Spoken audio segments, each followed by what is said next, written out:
ভিডিওটিতে ক্লিক করার জন্য আপনাদের সকলকে জানাই অসংখ্য ধন্যবাদ। আজকের ভিডিওর মাধ্যমে আপনাদের দেখাবো আপনারা কিভাবে রেশন কার্ডের নতুন পোর্টালটি থেকে বিয়ের পর মেয়েদের রেশন কার্ডটি কিভাবে ট্রান্সফার করবেন বা ট্রান্সফারের জন্য কিভাবে আবেদন করবেন সেই প্রসেসটি কিন্তু দেখানো হয়েছে ভিডিওটিতে।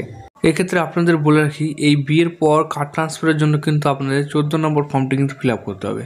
শুধু বিয়ের পর কার্ড ট্রান্সফারের জন্যই নয়, আপনারা বিভিন্ন কারণে যদি একজনকে অন্য পরিবারে শিফটিং করতে চান সেক্ষেত্রে কিন্তু এই 14 নম্বর ফর্মটি ফিল আপ করতে হবে। এর আগে আমি দেখিয়েছিলাম পুরনো পোর্টাল থেকে আপনারা কীভাবে এই 14 নম্বর ফর্মটি ফিল আপ করবেন। আজ দেখাচ্ছি আপনারা নতুন পোর্টাল থেকে নতুন পদ্ধতিতে আবার কীভাবে এই 14 নম্বর ফর্মটি ফিল আপ করে আপনাদের কার্ডটি ট্রান্সফার করে নেবেন। তাই ভিডিওটি স্কিপ না করে পুরোটা দেখবেন এবং আপনি যদি চ্যানেলে নতুন হয়ে থাকেন অবশ্যই চ্যানেলটিকে সাবস্ক্রাইব করবেন এবং বেল বটনটিকে অন করে রাখবেন পরবর্তী এই ধরনের নোটিফিকেশন পাওয়ার জন্য।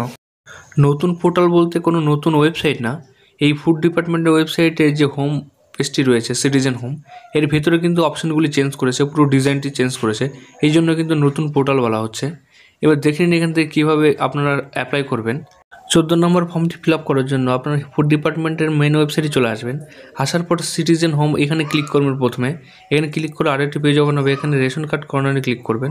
এরপর যেহেতু নতুন অফিস অ্যাপ্রুভাল প্রয়োজন, যে জন্য অফিস অ্যাপ্রুভালে ক্লিক করবেন এবং এরপর এই অনলাইন যে সার্ভিস রয়েছে অ্যাপ্লাই অনলাইন এই অপশনটিতে কিন্তু আপনারা ক্লিক করবেন। এই নতুন পোর্টালে আপনাদের প্রথমে কিন্তু আধার নাম্বার দিয়ে লগ ইন হতে হবে এবং পুরনো পোর্টালে যেটি ছিল আপনাদের কিন্তু রেশন কার্ড নাম্বার দিয়ে লগ ইন হতে হতো। এক্ষেত্রে আপনাদের আধার নাম্বারটি বসিয়ে এবং এখানে যে চেকবক্স রয়েছে সেটিতে ক্লিক করে সেন্ড ওটিপিতে কিন্তু ক্লিক করতে হবে, তাহলে কিন্তু আপনারা এই পেজে লগ ইন হতে পারবেন। তাহলে যে কার্ডটি ট্রান্সফার করতে চাইছেন সেই কার্ডের আধার নাম্বারটি এখানে বসিয়ে এই চেকবক্সে ক্লিক করে কিন্তু সেন্ড ওটিপিতে ক্লিক করবেন, তাহলে কিন্তু আপনাদের মোবাইলে ওটিপিটি চলে যাবে। আধারের যে রেজিস্টার মোবাইল নাম্বার রয়েছে সেই মোবাইল নাম্বারে কিন্তু ওটিপি চলে যাবে এবং ওটিপিটি কিন্তু সঠিকভাবে আপনাদের বসিয়ে দিতে হবে।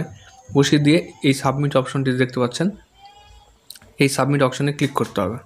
তাহলে কিন্তু আপনাদের রেশন কার্ডের তথ্য উপরে চলে আসবে, দেখতে পাচ্ছেন ration card number, category name, সব ডিটেলস কিন্তু উপরে চলে এসেছে।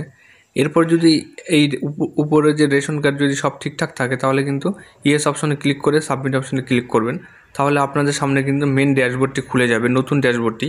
এখান থেকে আপনার বিভিন্ন রকম ফর্ম যেটি রয়েছে ফর্ম 4, 5, 6 বা 7, 8 এই ফর্মগুলো কিন্তু ফিল আপ করতে পারবেন। এবার আমরা কিন্তু রেশন কার্ড বিয়ের পর ট্রান্সফার করতে চাইছি, এর জন্য কিন্তু ফর্ম 14 ফিল আপ করতে হবে। এই ফর্ম 14 কিন্তু একটু নিচের দিকে স্ক্রল করলেই কিন্তু আপনারা দেখতে পাবেন। ক্লিক হেয়ার অপশনটিতে ক্লিক করলেই আপনাদের অ্যাপ্লিকেশন এন্ট্রির ঘরটি চলে আসবে। এখানে দেখতে পাচ্ছেন যে শিফটিং ফ্যামিলি মেম্বার ফর্ম 14 এবং সব ঠিকঠাক থাকলে নেক্সট বটন ক্লিক করবেন, তাহলে কিন্তু দেখতে পাচ্ছেন এখানে প্রেজেন্ট ফ্যামিলি মেম্বার যা রয়েছে সব ডিটেলস এখানে শো হয়ে গেল, আপনাদের সবগুলি কিন্তু এখানে শো হয়ে গেছে। এবার এখান থেকে আপনারা যে সদস্যকে ট্রান্সফার করতে চাইছেন পাশে দেওয়া সিলেক্ট বক্সে কিন্তু সিলেক্ট করে নেবেন। নেওয়ার পর এই সিলেক্ট বেনিফিশিয়ারি এই অপশনটিতে ক্লিক করবেন, তাহলে দেখতে পেলেন সেই সদস্য যাকে ট্রান্সফার করতে চাইছেন তার তথ্য চলে এলো। এবার এখানে রিজন যেটি রয়েছে সেখানে কিন্তু আপনারা ক্লিক করে ম্যারেজ বা সেপারেট ডিভোর্স বা আদার্স রিজন সেটি কিন্তু সিলেক্ট করে নেবেন। নেওয়ার পর আরও পরবর্তী পেজে ক্লিক করলে আপনাদের এখানে এবার একটি পেজ চলে আসবে যেখানে আপনি কোন পরিবারে যেতে চাইছেন সেই পরিবারের একজনের রেশন কার্ডের তথ্য কিন্তু এখানে দিতে হবে যেখানে আপনি যেতে চাইছেন। এবার এখানেও কিন্তু তার আধারে কিন্তু ওটিপি যাবে, এবার সেটি কিন্তু আপনাদের কাছে রাখতে হবে।